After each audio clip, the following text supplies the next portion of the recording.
Гледате Трилинг, добро вечер. Еднашка тој беше пребукиран поради набиената агенда. Вториот пат поради здравствени причини јас побарав одложување. И конечно, трета среќа, се усогласивме. Во ово издание на Трилинг, председателот на владата Димитар Ковачевски.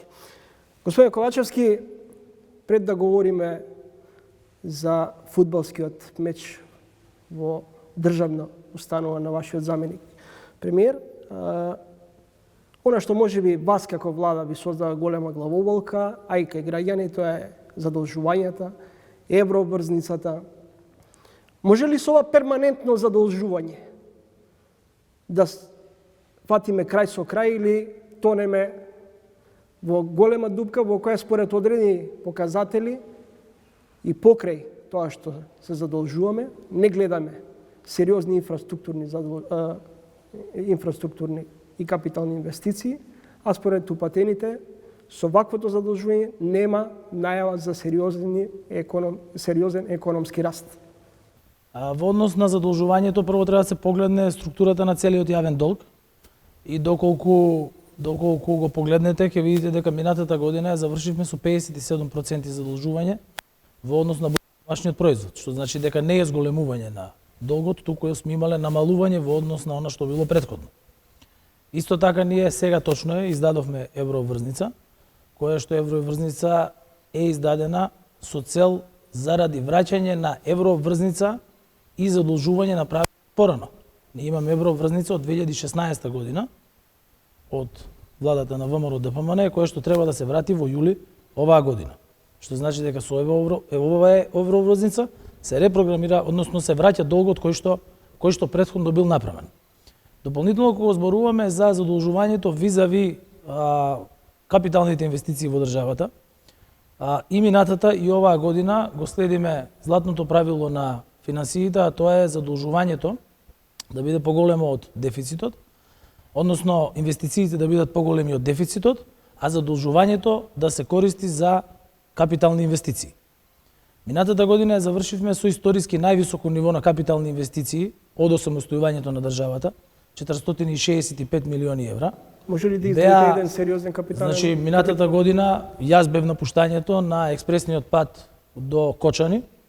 Сега имаме комплетно финално решение од Штип до Кочани.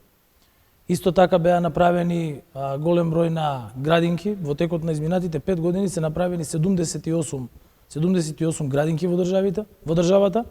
Исто така се работеше на голем број објекти во земјоделството. Значи, минатата година го пуштивме водоснабдителниот систем во Ранковце. Во финална фаза, што значи дека веќе се прокнижени најголем дел од инвестициите, е и втората по големина брана во државата Конско, чието пуштање ќе биде токму оваа година. И вчера го потпишавме договорот за почетокот на изградба на коридорот 8 и за коридорот 10D, што значи дека сега ќе имаме инвестициски проект најголем во историјата на државата, од 1,3 милиарди евра, кој што ќе биде во периодот 5 години, буџетски финансиран, и тоа е автопатско решение кој што практично ќе биде од Тетово до албанската граница и конечно автопат помеѓу Прилеп и Битола во должина од 40 километри. Што значи дека ако ги погледнете километрите на автопатишта кои што биле направени во државата, од низиното осамостојување, се работи за околу 160-70 километри автопатишта. Само со овој проект ќе бидат изградени 110 километри автопат за 5 години. Премиера, ново задолжување за враќање на доспеаните долгови. Со пораст на бруто општественото производство 2% и камата за новото задолжување од речиси 6% на странските кредити. Само за оваа последна обврзница што ја земавте, за 4 години ќе треба да платиме 120 милиони евра камата, а никој не понесе одговорност, барем до овој момент, за еврообврзницата која беше по многу поповолни услови поради помалку ноншалантност од вашите министри. Не е така. Значи, прво не е 120 милиони евра, многу помалку е. Каматата е 6,96% на еврообврзницата годишна. Камата на еврообврзници се плаќа купонска камата, годишна фиксна камата. Гледам дека има некои политичари кои што ги мешаат термините на yield, принос од еврообврзница и камата од еврообврзница. Значи купонската камата е 6,96 и таа е издадена на износ од 500 милиони евра. Претходната беше на 600 милиони евра со камата од 6,5%. Меѓутоа, сега бидејќи обезбедивме макрофинансиска помош од Европската Унија во износ од 100 милиони евра со 3% камата, износот од 600 милиони евра, оригиналниот кој што не беше потребен, го имаме по истото каматно оптеретување како што беше она со 600 милиони евра. Тоа го препозна инвеститорите и на аукцијата за еврообврзницата, која што ја издадовме сега, имаше практично 4 пати поголем интерес од она што ние го издадовме, значи за аукција за еврообврзница која што издававме за 500 милиони евра, понудата беше 2 милиарди евра. Тоа значи дека инвеститорите веруваат во кредитниот рейтинг на нашата држава, веруваат во фискалните, во монетарните, практично во економските политики на државата, што исто така беше потврдено и преку потврдата на кредитниот рейтинг на државата од страна и на Standard & Poor's и на Fitch, во услови на голема економска и енергетска криза. Донесов одлука за замрзнување на цените, меѓутоа она што останува впечатокот дека одредени чекори се помалку задоцнети. Дел од вашите колеги ќе речат некој профитира на грбот на граѓаните во време на криза. Но и некој друг профитираше со струјата во услови на енергетска криза. За релативно краток период се отворија компании за производство на струја, компанија поединец со сомнителен карактер, а се поврзува блиски до власта. Тука не гледате исто профитерство? Значи, прво мора да ги разграничиме двете работи. Кога што се однесува до цените на основните прехранбени производи, владата имаше многу јасна политика и реална политика, при што не дозволивме ценовен шок за граѓаните. Имено прво донесовме 2 пакета антикризни мерки во износ од 760 милиони евра, кои што беа наменети за најранливите категории на граѓани, вклучително и субвенционирање на цената на електричната енергија 80% од реалната цена. Што значи дека граѓаните во целиот изминат период и оној што е пред нас плаќаат 5 пати помали сметки од тоа што би ги плаќале без субвенцијата од државата. Второ, во однос на основните прехранбени производи, во комуникација со стопанските комори и со нивните сектори, особено со секторите за производство на основни прехранбени производи, донесовме мерка за субвенционирана цена на електрична енергија за овие компании од 80 евра мегават час, во услови кога на берзите цените на електрична енергија беа 500 евра мегават час. Тоа беше дел од еден джентлменски договор, каде што владата ја овозможи таа електрична енергија, поддржано со пари од буџетот, кои што се пари на граѓаните, а компаниите требаше да ги намалат цените за 10%. Дел од компаниите... Кој профитира во време на криза? криза? Дел од компаниите ги намалија цените, дел не ги намалија. Затоа следуваше следна мерка од страна на владата, а тоа беше замрзнување на цената на лебот. Сега цената на лебот е 33 денари за 400 грама бел и полубел леб. Она што следува е намалување на цените на тестенините, на дел од млечните производи, што се однесува до енергијата и до производството на електрична енергија. Производството на електрична енергија во Северна Македонија оваа година е зголемено за 50% во однос на истите месеци од минатата година. Исто така и минатата година производството беше зголемено за 40% во однос на предминатата година. Сите капацитети кои што ги поседуваме за производство на електрична енергија се во функција, значи беа направени сите ремонти во Рек Битола, Осломеј, Тец Неготино како ладна резерва беше пуштено во функција и со тоа обезбедивме електрична енергија кога сите предвидувања беа дека ќе биде, односно предвидување на скептиците и предвидување на критичарите дека ќе биде зима кога ние ќе бидеме без струја и со рестрикции. Немавме рестрикции, немавме покачување на цената на електрична енергија.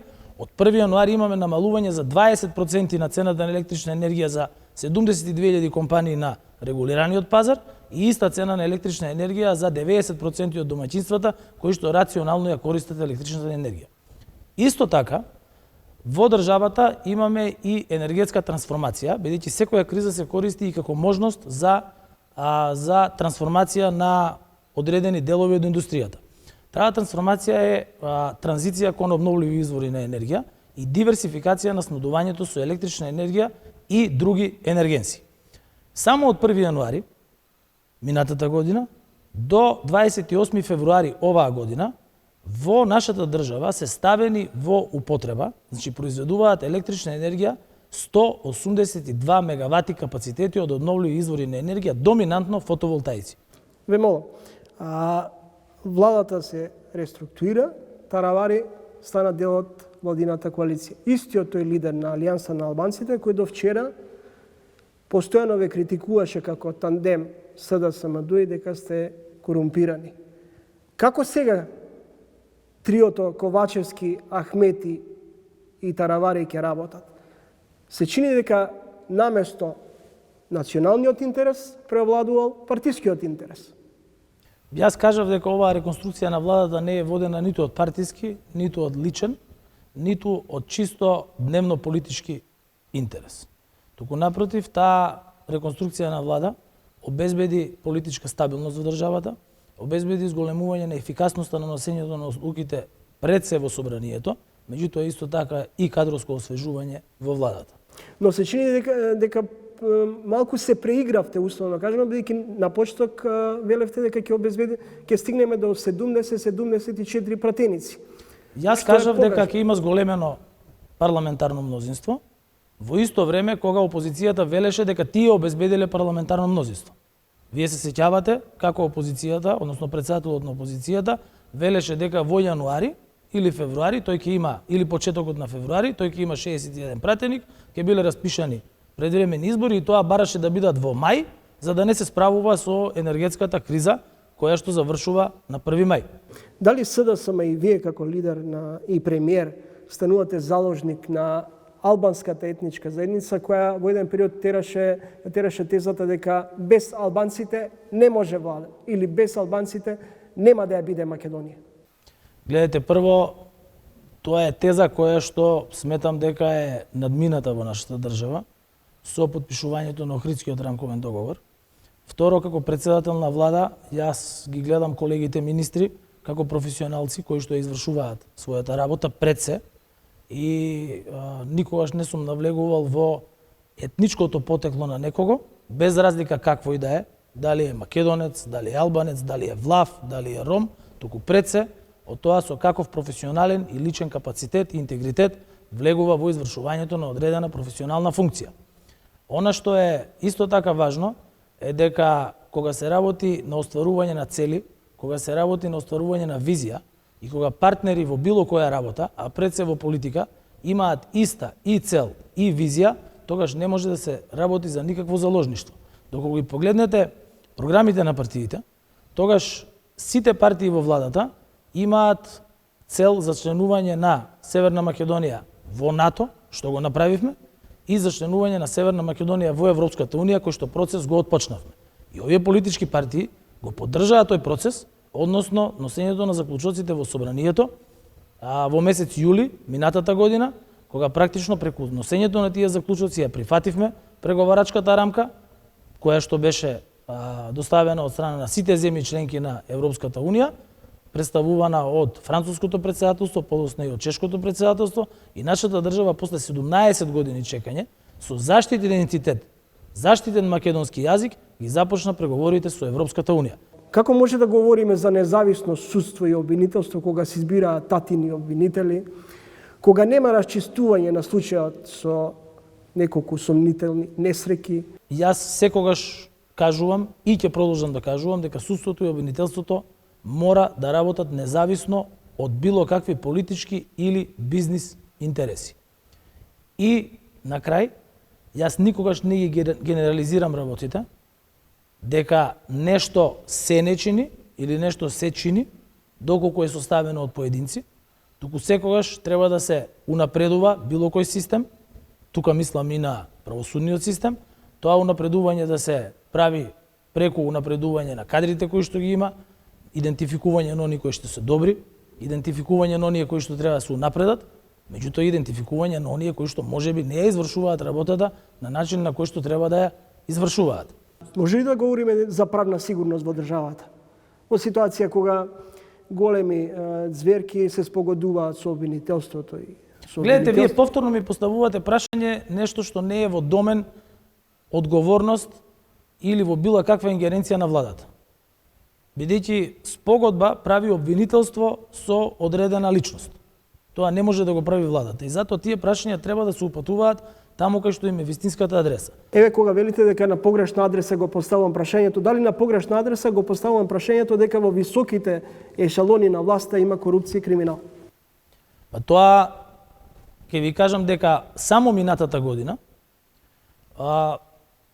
Министерството за внатрешни работи има идентификувано 164 случаи на корупција во кои што се вклучени поединци или правни лица и кои што потоа се процесуирани. Исто така, кога ги погледнеме бројките, стапката на криминалитет во текот на 2022 година е намалена за 33% во однос на претходната година, а во овие први 2 месеци од оваа година бележиме намалување за дополнителни 33%. Она што на нас ни треба е унапредување постојано на секој систем и јас затоа сум еден од најголемите поборници за членство во Европската Унија, бидејќи еден од клучните критериуми за влегување во Европската Унија е кластерот основи, во кој што влегува и владењето на правото, кој што ќе ги каже точно и ќе ги детектира сите оние области во кои што треба да се унапреди во нашата држава владењето на правото, правосудниот систем, обвинителскиот систем и другите институции кои што се во надлежност на владата, со цел да имаме општество во кое што ќе биде на исто ниво со оние општества со кои што се компарираме, односно држави кои што се членки на Европската Унија. Премиере, направивте реконструкција, но го немате се уште потребното мнозинство за уставните промени. Вашиот вице-премиер Маричич вели мора да започнеме диалог со опозицијата со намера да го обезбедиме мнозинството. Кога и како? Двотретинско мнозинство за уставни измени не е потребно на владата. Тоа е потребно на граѓаните и на државата. Бидејќи една од одлуките до полноправно членство на Северна Македонија во Европската Унија е внесувањето на делови од други заедници во нашиот устав. Меѓутоа, на тој пат до целосно зачленување постојат и други одлуки кои што ќе се носат и за кои повторно ќе биде потребно двотретинско мнозинство. Реформа на правосудниот систем, реформа на обвинителскиот систем, реформа на јавната администрација, реформа на децентрализацијата. Тоа се све одлуки кои што се носат со 2/3 во парламентот. И затоа велам дека овие одлуки кои што се од стратешко значење не треба да бидат предмет на дневна политика. Тоа има примери во држави, како например што е Хрватска, каде што и тие носеа тешки одлуки до зачленувањето во Европската Унија. Меѓутоа, тие одлуки не беа дел на дневна политика. И затоа велам дека опозицијата треба да учествува во овој процес. И ова треба да биде обврска и одговорност на сите 120 пратеници во собранието. Јас ве прашам директно, како ќе убедите опозицијата за да ја добиете поддршката за уставните промени и доколку до ноември, бидејќи си дадовте некаква временска рамка дека до втората половина на година ќе ги спроведете уставните промени, ако не се спроведат, дали ќе поднесете оставка? Првин, за влада се потребни 61 глас. Оваа влада има 65 гласа. За уставни измени се потребни 2/3 и да ги одвоиме тие два процеси. Што се два различни процеси. Јас истото ви го велам, во оваа прашање вие ја доловивте суштината на тоа што ви кажувам. Овие одлуки не треба да бидат предмет на уцена. Зошто? Бидејќи има уште одлуки со 2/3 кои што ќе треба да се носат до финално зачленување во Европската Унија. И замислите ако секој... Меѓутоа, ВМРО ДПМН не вели дека нема да ги поддржи останатите закони за двотретинска... Ама ВМРО ДПМН до сега не поддржало ни една одлука за зачленување на Македонија во НАТО или во Европска Унија. Кажете ми една одлука која тие ја поддржале. Беа против зачленување во НАТО. Тие не влегоа во собраниската сала кога го гласавме договорот Фронтекс. Значи Фронтекс е договор помеѓу нашата држава и Европската Унија, каде за прв пат на еден договор стојат сите официјални јазици на Европската Унија и македонскиот јазик, без никакви појаснувања, додавки или фусноти. И не влегува во собраниската сала и не го гласа. Премиере Ковачевски, кога го почнавме скрининг процесот, а вие до ден денес уште немате формирано тим? Ке дојде и тоа, затоа што имавме сега екипирање на владата. Потоа, тој тим ќе треба да ги состави амандманите, за да може да се стават на јавна дискусија.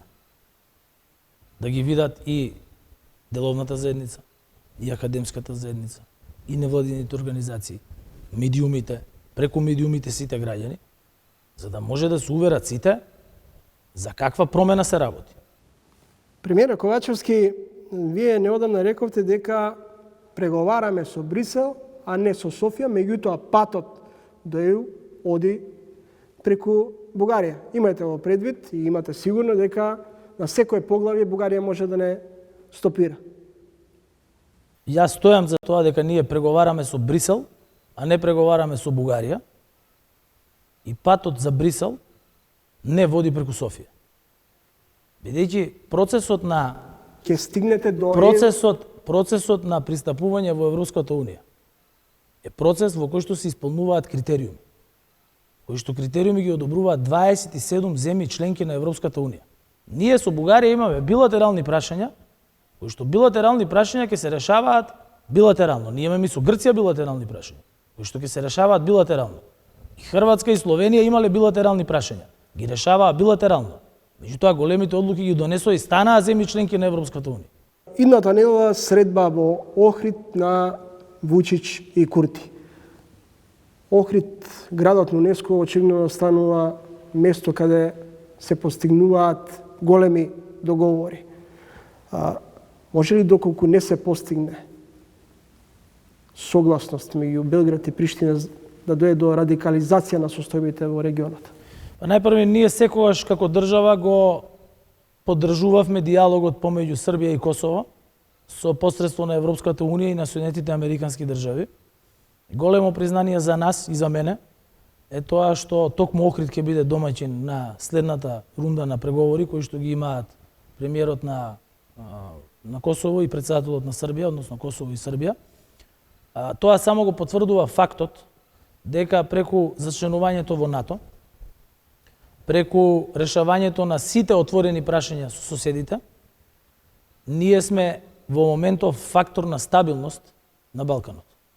Ние сме земја која претседава со ОПСЕ, земја која што преговара со Европската унија, земја која е членка на НАТО.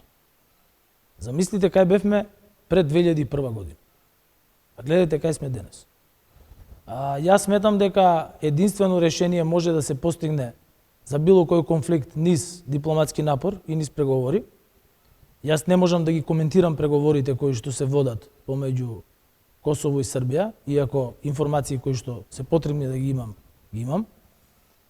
Сметам дека ние ќе се покажеме како достојни домаќини за еден таков важен процес и дека на крајот ќе зависи од Србија и од Косово, нормално со посредишно на Европска унија и на Соединетите американски држави, тоа го повторувам постојано, да се дојде до практично начин на имплементација на она што ќе го договорат и што го договориле, со цел да имаме регион кој што ќе напредува заеднички кон полноправно членство во Европската унија.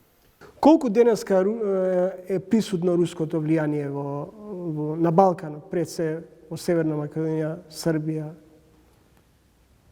Руското влијание било и е засилено присутно во текот на изминатиот период, особено по војната која што е предизвикана со агресијата на Русија врз Украина, каде што практично една држава е нападната од друга држава и е нарушен територијалниот интегритет. Ние сме земја членка на НАТО и имаме целосно согласена надворешна политика со Европската унија и согласно со тоа сме изложени на негативни влијанија од страна на трети страни. Тие влијанија се гледаат низ неколку аспекти. Тоа е прво влијание преку политички партии, кои што застапуваат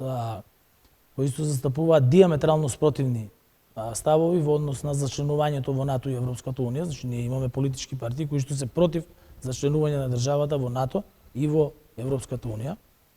Второ, видливо е присуството во делот медиумите, социјалните медиуми и така натаму. Меѓутоа и хибридните напади кои што се случуваат во државата, исто така според она што го имаме како информации и она што беше споделено и од Министерството за внатрешни работи, доаѓаат од трети земји, вклучително и од Русија и од Иран, преку идентификацијата на IP адресите, а кои што негативно влијаат на функционирањето кај нас во одредени клучни области. Например, дојавите за бомби со кои што успешно се справува нашата држава, потоа нападите, сајбер нападите врз клучни, критични институции кои што обслужуваат голем број на граѓани, се е тоа дел од влијание на трети страни, кои што секако дека имаат и поддршка и тука кај нас. Меѓутоа, јас уште еднаш апелирам дека нашите граѓани треба да бидат мирни, бидејќи институциите функционираат. Вчера, кај мене беше висок представник на НАТО, имавме состанок на кој што разговаравме токму за заедничката соработка на НАТО и нашата држава во делот на справувањето со сајбер нападите, во делот на градењето на клучна инфраструктура за одбрана на клучните институции и така натаму. Дали се сеќавате како почна падот на владата на Никола Груевски? Јас добро се сеќавам како почна падот на владата на Никола Груевски и како се случи падот на владата на Никола Груевски. Како се случи? Тоа беше една влада која што владееше со недемократски методи и тоа го покажуваат сите меѓународни институции и извештаи, во која што подоцна низ голем број на објавени разговори можеше да се види на кој начин биле организирани избори и други процеси во општеството. Господин Ковачевски, се тепаат новинари, министри, директори не креваат слушалки, диктираат темпо кој, кога и како да постави прашање, се етикетираат луѓе. Тоа помалку ми наликува на времето токму на Груевски, кога медиумите се делеа на провладени медиуми, на новинари кои се со власта и против власта. И падот почна во оној момент кога згасна и А1 телевизија. Деновиве дел од колегите ќе речат ова наликува помалку на времето на Груевски. Првин, јас ќе ви кажам за мене. Јас никогаш немам договорено прашање со некого и никогаш било кој новинар не бил спречен да дојде на пресконференција, а јас имам секоја недела барем по 2 пресконференции. Потоа никогаш се немам јавено на уредник да уредувам вести, ниту пак да го правам распоредот на вестите во нивното време трајање. Секој новинар можел да праша било кое прашање и на тоа прашање добил одговор. Доколку одговорот не бил во согласност со очекувањата на новинарот, или бил кажан збор, или на медиумот, бил кажан збор кој што бил протолкуван на начин на кој што јас не сум сакал да биде протолкуван, исто така сум знаел и да се извинам. Тоа се однесува и на другите министри. Оваа влада е оценета 100% транспарентна. За разлика од владите за кои што зборувате, така да не може да има никаква споредба. Доколку на некоја пресконференција дојде до, а знам на што ви е алузијата, дојде до одредена дебата помеѓу говорник, министер, член на влада и новинар, тоа значи дека секој може да го каже своето мислење. Јас никогаш не сум одбил да одговорам на новинарско прашање, ниту пак на некој му било дадено какво прашање да ми постави. Така да не може да се направи никаква споредба, верувајте. Тоа вие како новинар најдобро можете да го кажете дека споредба не може да се направи. Нити па некој некого етикетира каков бил. Добро, ќе ве потсетам на денот на честувањето на Гоце Делчев. Добро. Кога на дел од медиумите им беше забрането да снимаат. Прво на денот на честувањето на роденденот на Гоце Делчев беа спроведени безбедносни протоколи кои што важеа за сите, вклучително и за мене. Важеа и за медиумите. Значи, медиумите има каде може да ги постават своите камери и каде може да имаат новинарски екипи кои што можат да постават прашања на гостите. И тоа беше испочитувано. И самите бевте сведок дека секој со камера можеше да сними внатре, а пред самиот влез на црквата голем број на политичари и гости дадоа изјава, можеа да дадат, имаа можност да дадат изјава. Доколку дојдете некогаш на самит, например, на Европска Унија, кога имаме со Западен Балкан, тогаш ќе видите како и во Брисел точно се знае протоколот, кој каде се движи, медиумите каде стојат, каде се даваат изјавите. Сметам дека тоа беше многу професионално организиран ден, бидејќи беше оценет како настан од висок ризик и беше секој имаше можност и да извести и да добие информација, снимка од она што се случуваше таму. Следите тренинг, интервју со премиерот Димитар Ковачевски. Господине Ковачевски, деновиве дел од медиумите објавија дека сте имале средба со екс-премиерот и лидер на СДСМ Зоран Заев. Каде се разединувате во ставовите во однос на водењето на партијата, во однос на водењето на државата? Првин, јас имам комуникација со сите бивши председатели на Социјалдемократскиот сојуз на Македонија, бидејќи сите се членови на Социјалдемократскиот сојуз. Шекеринска е подпредседател на партијата на европски социјалисти и ние сме многу горди на тоа. И со неа често комуницираме на полето на меѓународната политика. Професорот Бучковски е врвен професор по право, така да и со него на таа тема знаеме да поразговараме. Последниот разговор го имавме пред 3-4 недели.